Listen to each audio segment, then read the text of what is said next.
Moi, quand j'ai vu les films, je me suis vu enfant, assis sur un fauteuil, avec un grand livre de contes, à tourner les pages. Et pour moi, c'est un conte. Est-ce que je me trompe?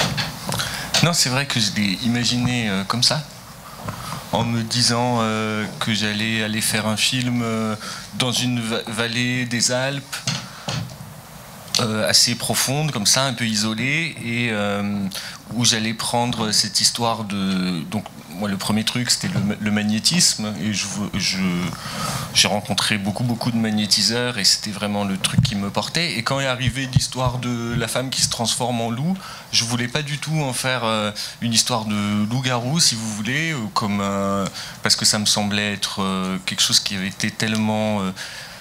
utilisé dans les films américains, enfin qu'il y avait tout un poids du film de genre là-dedans. Et je me suis dit, je vais le prendre plutôt comme une vieille histoire de la campagne française, quoi, comme une histoire ancienne. Et donc je pense que l'aspect conte vient un peu de ça. Aussi peut-être parce que c'est un récit d'apprentissage. Et puis le titre, je pense qu'il nous met sur la piste du conte, Jackie Caillou, ça nous évoque, je pense, une histoire comme ça pour enfants, un peu. Oui, c'est ça. Alors, il y a beaucoup de thématiques dans ce film. Il y a... D'abord, j'ai noté que pratiquement dans tous les plans, il y a des mains. Quand il travaille sur sa musique, les mains, un peu partout, dans tous les plans. Il y a le magnétisme, les médecines parallèles. Il y a la problématique du loup. Et puis il y a cet aspect science-fiction. C'est beaucoup de thématiques réunies dans ce film. C'est une volonté, je suppose. Oui, j'avais imaginé un récit très foisonnant où on est tout le temps surpris par les virages du récit, quoi. J'avais eu envie d'écrire ça comme ça avec mon camarade d'écriture qui s'appelle Olivier Strauss. On avait imaginé un film où on s'ennuie pas. Je me souviens, on s'était dit, c'est le rythme du quad, quoi. C'est tout le temps en train de prendre des virages et puis essayer de pas trop sortir de la route quand même, quoi. Mais en tout cas, oui, c'était une idée d'avoir plein de pistes. Plein de pistes. C'était difficile à écrire, à monter, à réaliser. C'est beaucoup de travail, c'est très long, Ouais, c'est très long. Après, est-ce que c'est difficile? Il y a forcément des moments de doute, des moments où on a du mal à trouver le fil du récit, etc. Mais je crois qu'à la fin, il y a comme c'est un récit d'apprentissage, c'est-à-dire que c'est le personnage qui décide, quoi. C'est-à-dire par quel chemin il doit passer. Moi, mon obsession, c'était de savoir comment il allait, qu'est-ce qu'il devait traverser pour qu'à la fin il y arrive. Donc j'ai tout pensé en fonction de ça, quoi. Qu'est-ce qui fait qu'un miracle à la fin est possible par son cheminement personnel, quoi. Et donc c'est votre première réalisation, premier long métrage. Vous avez été assistant de Claire Simon, script. Et tout de suite, ce sujet vous est venu comme ça. C'était une volonté, ça s'est imposé d'office. Ouais. Tout est venu du magnétisme. Je me souviens que donc moi j'ai grandi en Sarthe, donc à côté de la Mayenne, qui est un territoire où il y a beaucoup de magnétiseurs. Et mon père, c'est le médecin d'un petit village de campagne, médecin généraliste. Et je me souviens que quand j'étais enfant, il en racontait beaucoup d'histoires de magnétiseurs de la région, etc. Et que ça me fascinait beaucoup, quoi. Donc il y avait ce souvenir d'enfance, d'être fasciné par la possibilité de gens qui font faire des miracles juste à côté, quoi. Et puis quand j'ai commencé à écrire, j'ai rencontré beaucoup de magnétiseurs. Et puis un jour, j'ai rencontré une dame qui apprenait à se servir de son don, et elle apprenait au contact d'un maître, elle disait. Et j'arrivais pas à comprendre tellement pourquoi ça l'intéressait à ce point d'utiliser son don. Et puis j'ai compris que son fils était très malade et qu'elle espérait pouvoir le sauver, quoi. Et ça m'avait beaucoup touché. Je me suis dit, mais c'est ça le film, c'est cet espoir un peu insensé de faire un miracle pour sauver quelqu'un. Et donc je me suis dit, c'est à la fois l'espoir du personnage principal, de Jackie, c'est-à-dire faire un miracle. Donc lui, il a des raisons qui sont aussi troubles un peu dans le film. Mais c'est aussi l'espoir des gens qui vont voir la magnétiseuse, quoi, l'espoir d'être sauvés, quoi. Ça me plaisait bien et j'avais l'impression qu'entre ça et l'invisible qui est à l'œuvre dans toutes ces séances de magnétisme, il y avait de quoi faire du cinéma avec ces deux choses-là, quoi.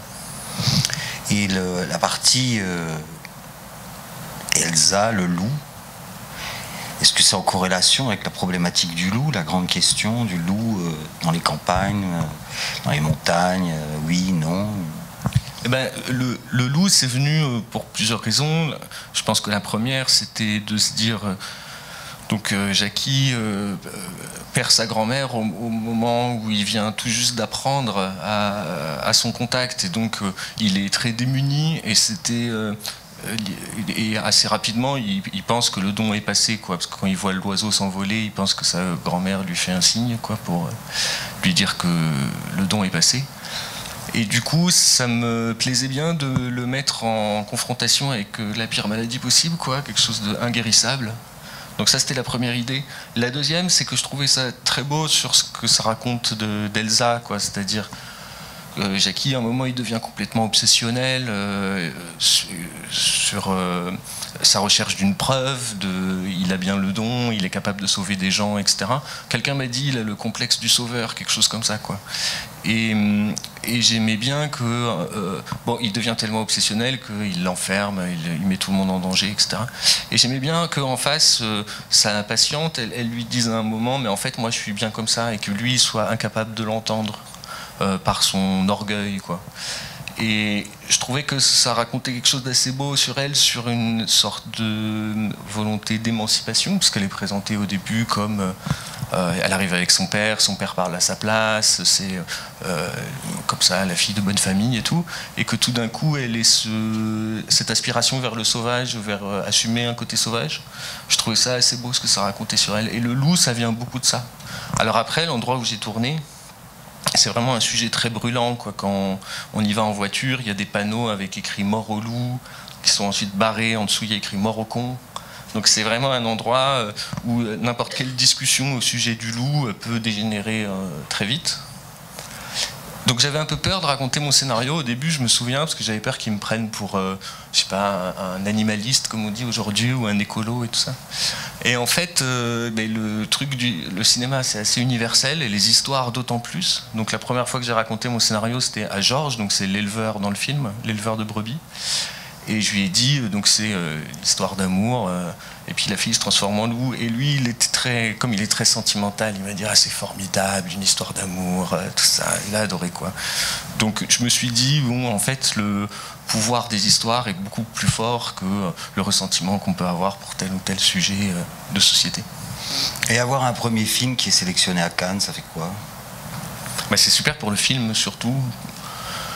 Moi, je ne tiens pas à capter la lumière du tout, mais bon, il y a deux trucs. C'est super pour le film, ça lui donne une visibilité, un peu de vue. Bon, il y a surtout, moi, je venais de faire finir le film, je l'ai fini en mars, je crois. Donc, quand on fait sa première à Cannes, c'est des salles très très remplies. Je sais pas, je crois qu'il y avait 800 personnes, un truc comme ça. Donc, c'est énorme. Et ça fait chaud au cœur. Moi, j'avais fait venir les acteurs et tout ça, donc c'est beaucoup de gens qui n'avaient jamais joué de leur vie, comme vous avez pu le voir. Et bah, c'est quelque chose pour eux de se voir là, quoi. Et Edwige, qui joue Gisèle dans le film, donc la grand-mère, elle n'avait jamais pris l'avion, par exemple, donc elle est venue à Cannes de Lille. C'était une petite aventure de les voir là. Et puis donc c'est très bien pour le film, ça lui donne de la visibilité, etc. Puis moi, peut-être ça me donne la possibilité d'en faire un deuxième, quoi. Donc c'est pas mal. Alors je sais pas, peut-être qu'on va prendre des questions dans le public, si vous avez des questions. Profitez-en. Alors, comme il y a beaucoup de lumière, vous verrez très mal, donc je suis pas certain de pouvoir vous regarder dans les yeux. Des questions? Oui, il y a une question.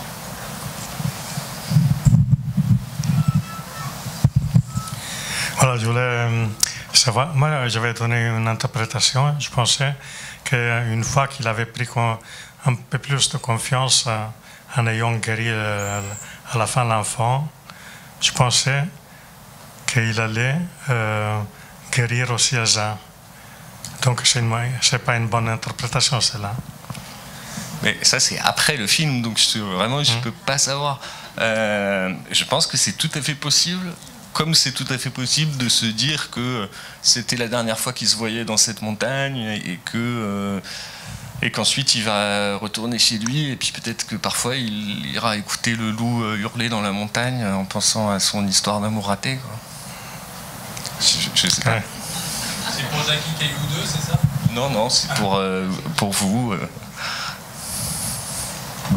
Une autre question?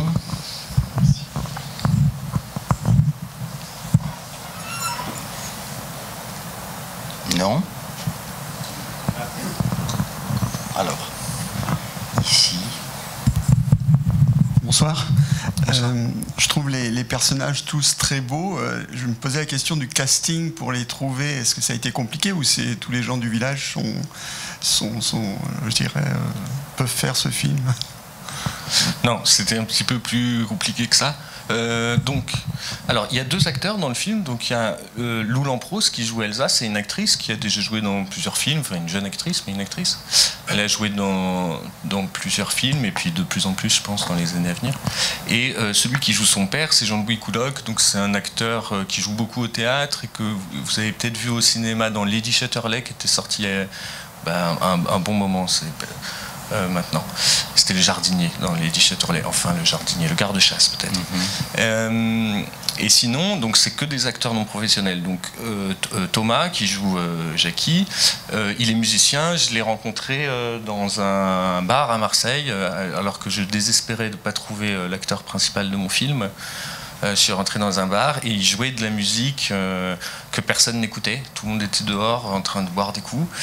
Et je me suis dit que ça ressemblait beaucoup à mon personnage. Donc je lui ai proposé de faire un petit bout d'essai. Et il a accepté. Puis bon, on a eu beaucoup de temps parce qu'on a dû décaler le tournage à cause du Covid. Donc j'ai eu pas mal de temps pour répéter avec lui. Et Edwige, par exemple, qui joue Gisèle, moi j'avais fait un documentaire il y a quelques années où je filmais son fils et la relation qu'il avait avec sa mère. Et elle me plaisait beaucoup, j'avais envie de lui donner un rôle. Et donc, elle, c'est venu assez rapidement que ce serait elle. Ce qu'il y a, c'est qu'il a fallu répéter aussi beaucoup, quoi, parce qu'elle n'avait jamais joué, donc c'était compliqué pour elle. Et ensuite, Georges, donc l'éleveur du film, je l'ai rencontré, pareil, dans un bar. J'ai fait beaucoup de casting dans des bars, faut croire. Mais dans la montagne, un jour, il était assez saoul, je crois. Et il m'a arrêté, il m'a dit, il paraît que tu fais un film dans la région, mais on ne s'est toujours pas parlé, alors ton film, il vaut pas grand-chose. Donc je me suis dit, oh là là, on va faire un bout d'essai tout de suite. Et donc on a fait un petit bout d'essai, c'était la première fois un peu laborieux, comme c'est souvent le cas, mais il avait quelque chose qui était proche de mon personnage. J'avais écrit ce personnage d'éleveur, et en même temps, lui, il est beaucoup moins bavard, donc j'ai coupé pas mal dans le scénario pour que ça lui ressemble plus. Donc voilà, c'est un processus un peu long, c'est-à-dire qu'il faut rencontrer beaucoup de monde pour trouver des gens qui peuvent jouer, qu'on peut regarder longtemps sans se lasser, qui sont capables de tenir un personnage et tout ça. Mais il faut aussi réussir à rapprocher parfois un petit peu le scénario de ce qu'ils sont, pour que ça fonctionne vraiment, pour pas que ça soit, pour pas que ça sonne faux, quoi. On dit cette phrase que je ne saurais pas citer exactement, mais qu'en gros, il n'y a pas de mauvais acteurs, il n'y a que des mauvais réalisateurs. Donc il faut savoir les choisir, quoi. Une autre question? Oui, bonsoir et bravo pour votre film, parce que pour un premier, c'est impressionnant. Moi, j'avais une question. Vous parliez justement du timing pour faire ce film, entre l'idée que vous avez eue et combien de temps ça a mis pour germer, le scénario, etc., l'histoire, et puis finalement, vous avez eu combien de temps de tournage et de montage, parce qu'on pense toujours que c'est rapide, mais moi qui assiste à certains tournages, en fait, c'est très long. Ouais, c'est plutôt long. J'imagine que ça dépend des films. Alors moi, entre la première idée et le premier jour de tournage, ça a mis 4 ans. Donc, c'est pas 4 ans d'écriture, si vous voulez, tous les jours à la table, en train d'écrire. C'est C'est-à-dire que comme l'écriture, c'est aussi le moment du financement, parce que le financement des films en France, ça se fait beaucoup sur le scénario. C'est ça qui met longtemps, en fait, c'est de réussir à convaincre des institutions publiques comme le CNC, les régions, etc., de mettre de l'argent sur le film, et aussi de l'argent privé. Et c'est toujours le même fonctionnement, c'est-à-dire vous arrivez avec votre scénario, vous leur proposez, etc. Parfois ça marche du premier coup, c'est ce qui est arrivé quelquefois sur le film, et puis parfois ils disent ah mais c'est vraiment très intéressant, mais on a l'impression que ça pourrait être plus abouti, etc. Donc revenez la prochaine fois. Et ça prend un an souvent, parce que quand on commence à réécrire un peu, en fait on réécrit beaucoup, et puis les commissions, il n'y en a pas tous les jours. Donc voilà. Et c'est comme ça que ça prend pas mal de temps. Et puis sur un premier film sans tête d'affiche, quoi, sans star, forcément l'argent privé c'est un peu plus délicat, parce que moi je suis pas connu, personne n'est connu dans ce film, donc voilà. Et ensuite, donc c'est un film à petit budget. Et j'ai eu quand même 33 jours de tournage, ce qui est quand même pas mal pour un film avec ce budget-là. Et ensuite, de août à décembre, j'ai monté l'image, le son et le mixage. Et après, j'ai fait des retouches pendant 3 mois. Mais comme ça, quelques jours par semaine, quoi, disons. Donc le prochain dans 5 ans? Alors non. Je vais essayer d'être un peu plus rapide. Non mais après, j'imagine qu'au bout d'un moment, ça peut aller plus vite. D'abord parce que soi-même, on a des réflexes d'écriture, on sait les pièges dans lesquels on est tombé la première fois. Moi, c'était la première fois que j'écrivais un film aussi long, donc j'étais un peu idiot. Parfois, j'avais besoin d'être très exhaustif sur les pistes possibles du film avant de pouvoir me décider et tout ça. J'imagine que la prochaine fois, j'aurais pris un petit peu de réflexe, quoi. Et là, vous êtes en écriture, vous travaillez sur un nouveau projet? Ouais, j'écris plusieurs trucs en même temps. Là, c'est la sortie du film très bientôt, le 2 novembre d'ailleurs. Si ça vous a plu, c'est pas mal si vous en parlez autour de vous. Et ouais, le 2 novembre, ça veut dire que d'ici là, moi, je montre beaucoup le film en avant-première. Donc, j'ai pas beaucoup d'espace-temps pour écrire vraiment. Mais je pense à des films, ouais. Vous pensez que vous avez déjà une idée? Ouais, j'ai déjà une idée de film un peu noir, toujours un peu mystique, ça me plaît bien. Une question, 2 questions, 3 questions.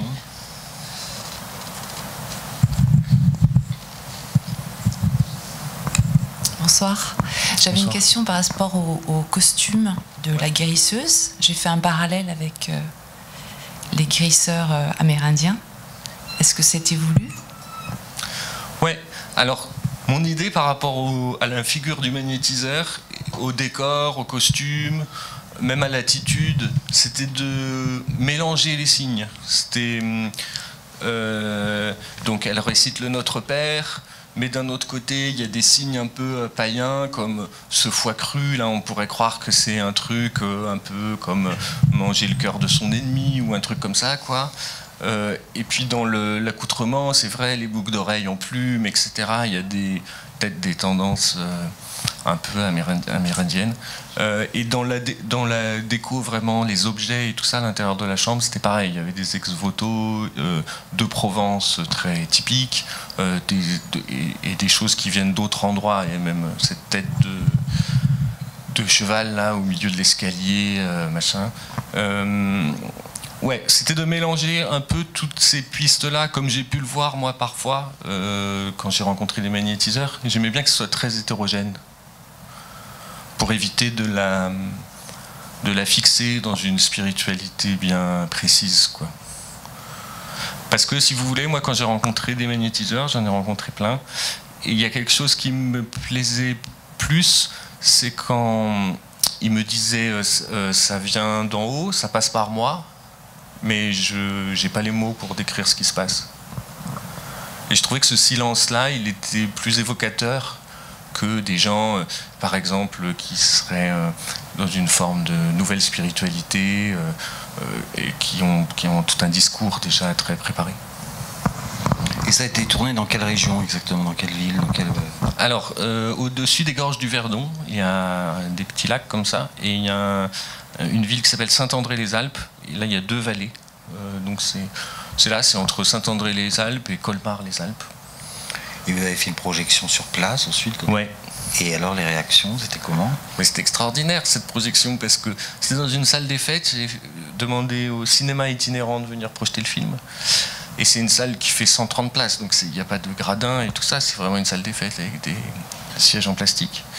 Et puis la projection était à 9h, je crois. Je suis arrivé la veille, et à chaque fois que je croisais quelqu'un dans la vallée, évidemment, à la fin, moi je connaissais tout le monde, comme j'ai fait le film là-bas, j'ai rencontré à peu près tout le monde. Tout le monde me disait « Ah, mais il va y avoir une émeute. » Ah bon? D'autres me disaient « Moi je viens pas parce que je sais qu'il n'y aura pas de place. » Donc ça a commencé à m'inquiéter, donc j'ai appelé le cinéma de pays, je leur ai demandé de faire une double projection. Il m'a dit non, il n'y aura jamais assez de monde, laisse tomber, on fait pas ça et tout. Et puis finalement on a fait une double projection, les 2 salles remplies.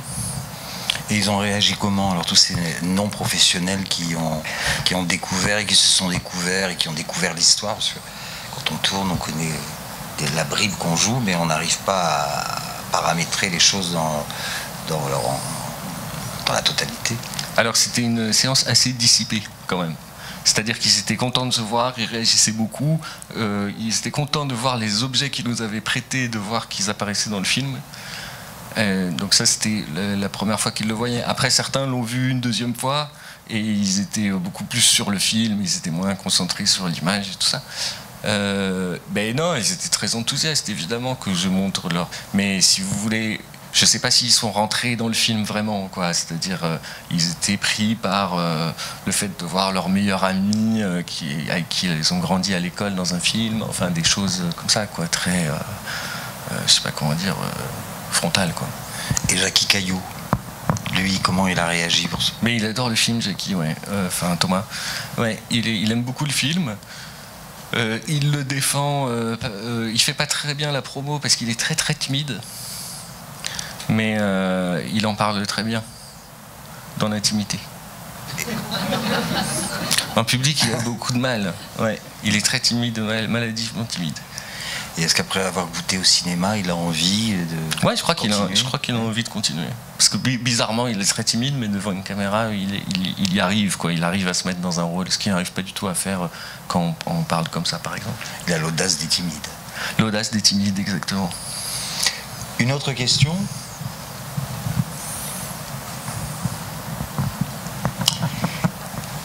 Bon, bah, écoutez, une question. 2 questions. Bonsoir, merci beaucoup pour ce film qui m'a beaucoup touchée. Merci. Je me demandais par rapport à vos recherches, vos enquêtes et le rapport que vous avez au magnétiseur dans le pays de votre enfance. Pourquoi vous avez traité le sujet comme ça, à savoir sur la transmission entre la grand-mère et le petit-fils, et cette difficulté en fait à accueillir ce pouvoir, ce don, entre guillemets, et ces errances, et là vous l'avez un peu décrit comme quelque chose de... vous n'avez pas dit dangereux, mais qui pouvait quand même mettre en danger la communauté, et en même temps la façon dont c'est socialisé, finalement, c'est un peu lui le sauveur aussi. Je trouvais ça très très intéressant, et je trouvais même qu'il y avait une dimension assez chamanique, finalement, avec le rôle que vous donnez à cette femme. Par rapport à la problématique du loup, effectivement, qui est quand même très très complexe. Mais en tout cas, ma question c'était plutôt sur la question de la transmission et le choix que j'ai senti, mais peut-être vous ne serez pas d'accord, que vous avez fait de traiter ça comme quelque chose de pas évident, en fait. Est-ce que c'est le fruit de vos enquêtes ou un choix, enfin, voilà, c'est autour de ça. Merci. Alors, mais pour plusieurs raisons. Je me souviens que quelqu'un m'avait raconté, pendant que j'enquêtais justement, une histoire. Il m'avait dit que sa tante, donc c'est un monsieur qui travaillait à Emmaüs dans les Pyrénées, m'avait reçu dans le hangar à jouer avant l'ouverture.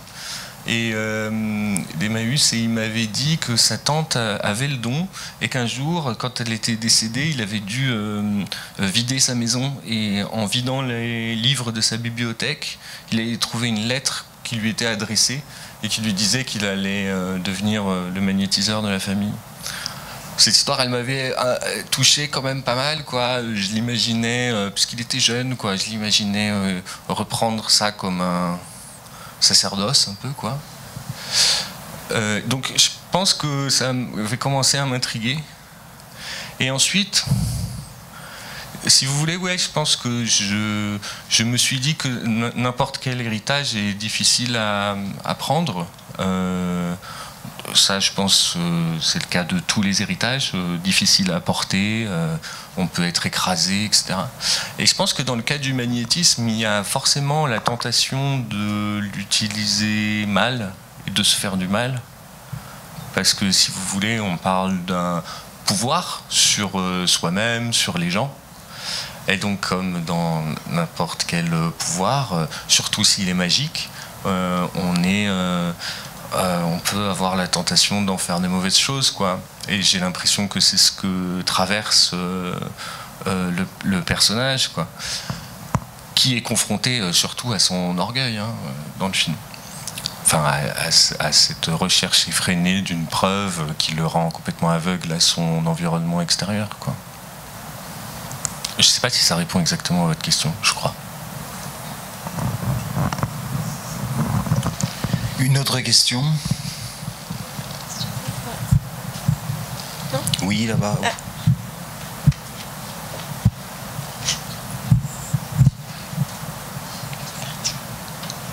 Voilà, ça va arriver. Par curiosité, j'aimerais savoir si la scène de l'oiseau qui sort de sa cage, c'était prévu qu'il s'envole, ou ça s'est fait qu'ils réussissent. Enfin, ça m'a marqué, cette scène de la cage et de l'oiseau qui sort. Qui s'échappe. Ouais. Eh ben non, c'était pas prévu comme ça. Normalement, le comédien devait lui ouvrir la cage et puis l'oiseau devait s'envoler. En fait, cette pie était très très maligne, donc elle a trouvé la faille et le barreau pas très bien collé.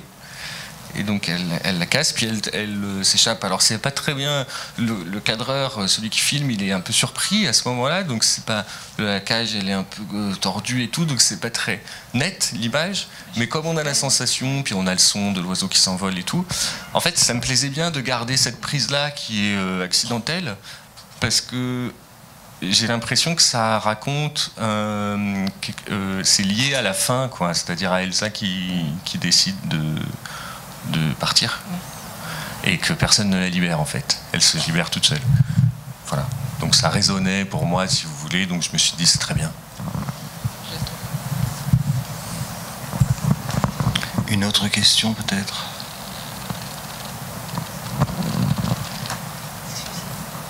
Oui? Le film est très fort, ça m'a plu.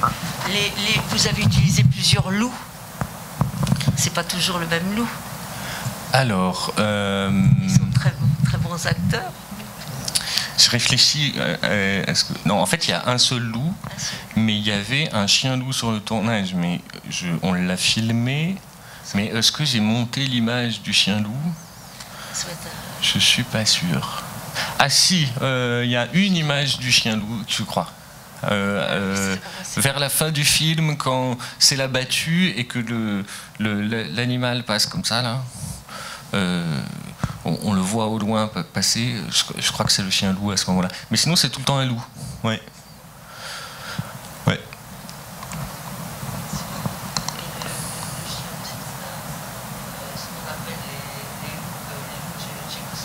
Oui, c'est ça, exactement. Les loups de Tchécoslovaquie. Oui. Une autre question? Non, je crois qu'on va terminer sur le loup de Tchécoslovaquie. Eh bien, merci.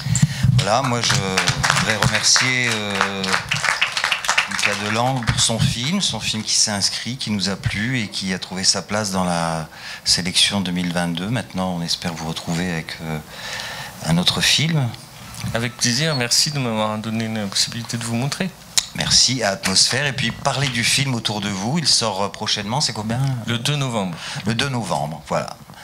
Aidez ce jeune réalisateur à faire connaître son travail, voilà. Et puis, bon courage pour le prochain et bonne chance. Merci. Merci à vous.